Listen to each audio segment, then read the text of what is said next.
Fazendas que parecem grandes indústrias, com foco na produtividade e também na qualidade da carne brasileira. Estamos falando dos confinamentos.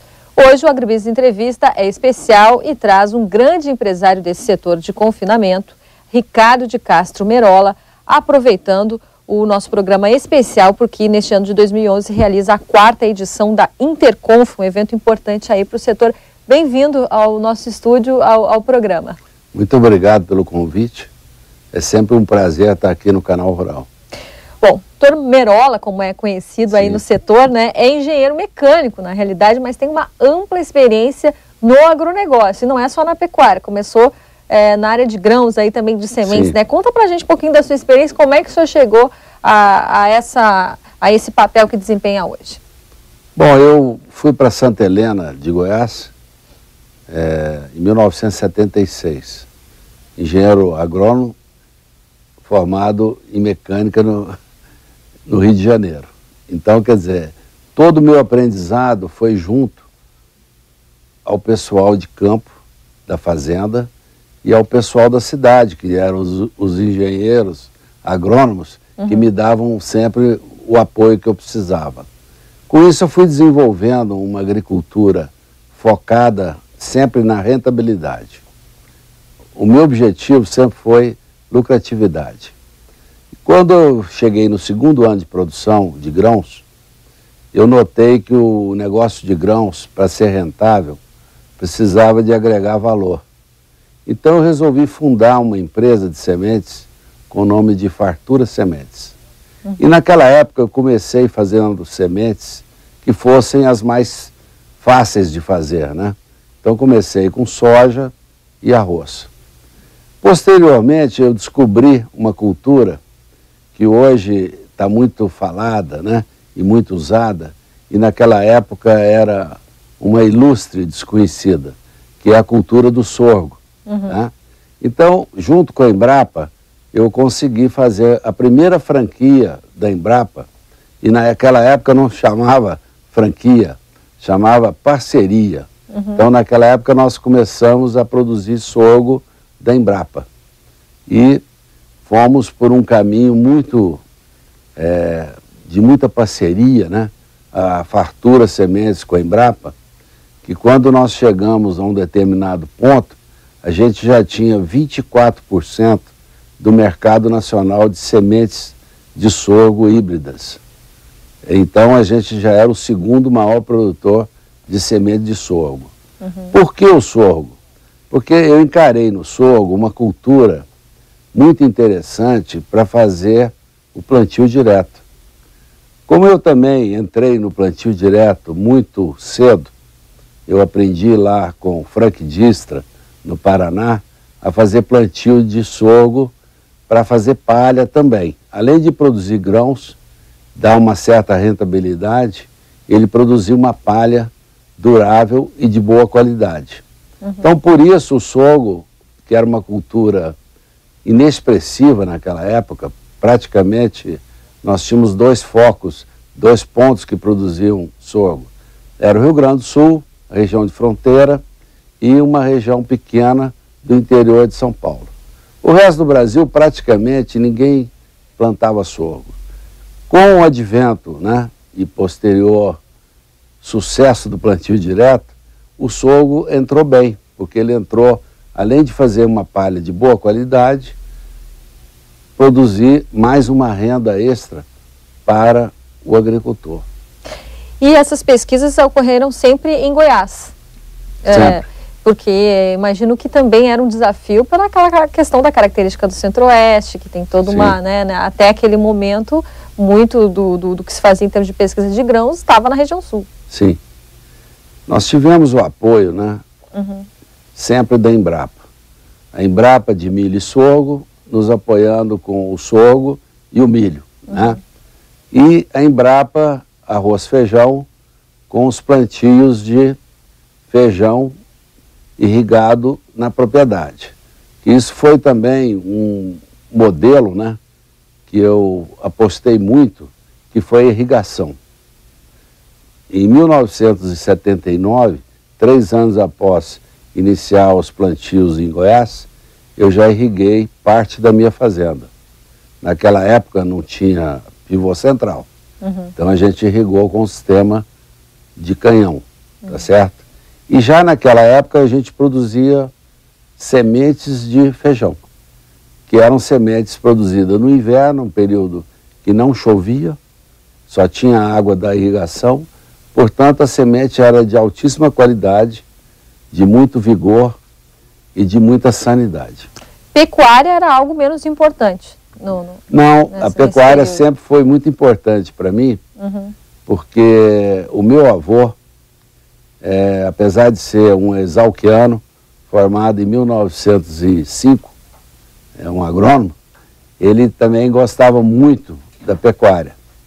Então eu herdei dele esse gosto pela pecuária.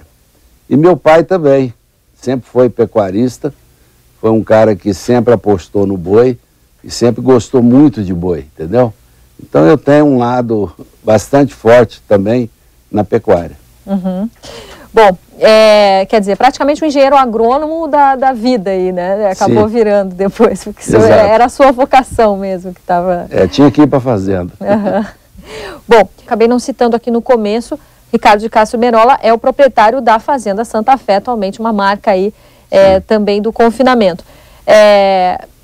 O que lhe fez mudar, depois tornar a pecuária a atividade principal e deixar um pouco de lado essa parte aí, essa experiência toda aí com a agricultura? Sementes, né?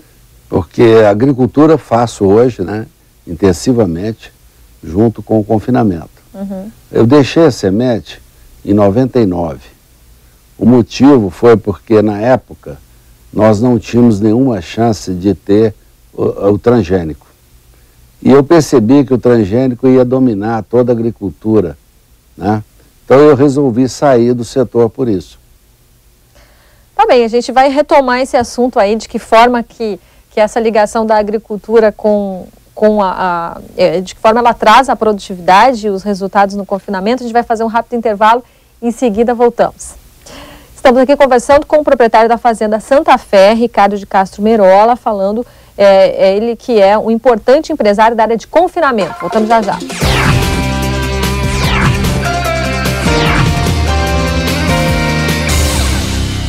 Estamos de volta com a Agribusiness Entrevista, hoje falando sobre confinamento. Nosso convidado é um importante empresário do setor, o proprietário da Fazenda Santa Fé, Ricardo de Castro Merola. Claro, eu falei aquela hora assim, deixou a agricultura, passou para a pecuária, né? O senhor, com certeza, essa experiência toda aí, em termos de tecnologia, de produtividade na agricultura, deve ser um diferencial para hoje trabalhar no confinamento, né? Com certeza. Quando eu falei que em 99 eu vendi toda a minha área de sementes, na verdade eu não deixei de plantar, tá? Até hoje eu continuo plantando e fazendo também sementes, só que eu sou um cooperado, né? Eu faço semente para outras empresas, tá certo? E dentro da Fazenda Santa Fé, nós sempre tivemos o cuidado de produzir para ter a melhor rentabilidade. Eu falei isso no início da palestra, da entrevista, porque isso é muito importante. Hoje eu vejo muita gente preocupado com produtividade apenas. Isso me preocupa muito. Eu até tenho um exemplo, se você me permite citar. Claro. Eu já fui produtor de semente de ervilha, também junto com a Embrapa. É o que o francês fala petit pois, tá certo? E na época, essa ervilha era produzida em pivô central, na época do inverno. Lógico que a gente tinha um preço garantido pelo governo para poder fazer essa cultura, porque era uma cultura de alto valor. Quando o governo militar saiu do poder e entrou outro governo que não era militar, ele achou por bem cortar esse incentivo. E aí a cultura, né, da ervilha foi dizimada. Por quê? Porque o parceiro nosso do Mercosul, a Argentina, produz ervilha como se produz soja, sem irrigação, sem nenhum problema. Por isso que eu chamo a atenção dos colegas produtores de que nós não podemos fazer nada artificial. Sim. A gente tem que sempre fazer aquilo que dá uma rentabilidade em qualquer situação. Tá? Esse exemplo de ervilha é para isso. É o que os economistas dizem, né? De se especializar naquilo que realmente se é competitivo. Exatamente. Né? A competição é importante. E aí o senhor acha que a vocação, então, do nosso país, do Centro-Oeste, do estado de Goiás, é o confinamento? Eu acho que a vocação de Goiás é agronegócio. Goiás produz muito bem grãos, produz muito bem fibras, quer dizer, algodão, muito bem, e produz muito bem carne, seja ela boi a pasto, seja boi confinado. A grande vantagem para o confinamento em Goiás é que nós temos muito grão de bom preço ao lado do confinamento, temos bastante frigoríficos exportadores também, e temos também a principal matéria-prima do confinamento, que é o boi magro. Tá? Então nós alinhamos as três principais fatores que vão levar um confinamento ao sucesso. A Fazenda Santa Fé começou com 300 cabeças e hoje são 30 mil, mais ou menos, por ano, né? Mais ou menos. Esse crescimento fenomenal aí foi em função de condições do mercado como um todo? Foi um plano estratégico que vocês implementaram? Como é que foi? Bom, a gente teve um crescimento, né, de 300 até 2.000 animais, que foi meio normal, tá? A gente tinha a produção de sementes, tinha a agricultura e tinha um confinamento. Até então ele não era o mais importante da fazenda. O mais importante era a produção de sementes. Quando eu vendi a empresa de sementes, em 99, aí eu elegi o confinamento como a principal atividade.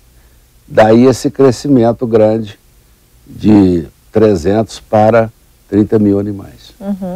E o crescimento segue firme ano a ano? Ou há momentos de estagnação? Tem momentos de estagnação. Para você ter uma ideia, o ano passado a gente só fez 25 mil. O ano retrasado, 32 mil. O ano passado, 25 mil. Esse ano, a gente tem uma meta de voltar a fazer 30 mil. Mas isso tudo vai depender do mercado. Mas essa é a sua aposta. Como empresário, o senhor acredita nessa... Ou está pensando em diversificar? Acha que tem um limite de crescimento?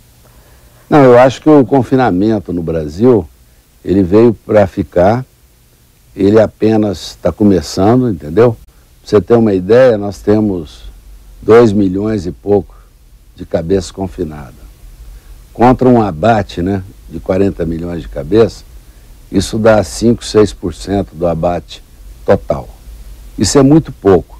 Se você pegar os americanos, por exemplo, eles têm 94, 95% do abate deles é boi confinado. Então você vê o espaço que o Brasil ainda tem para crescer em confinamento. Tá certo? É muito grande. Claro.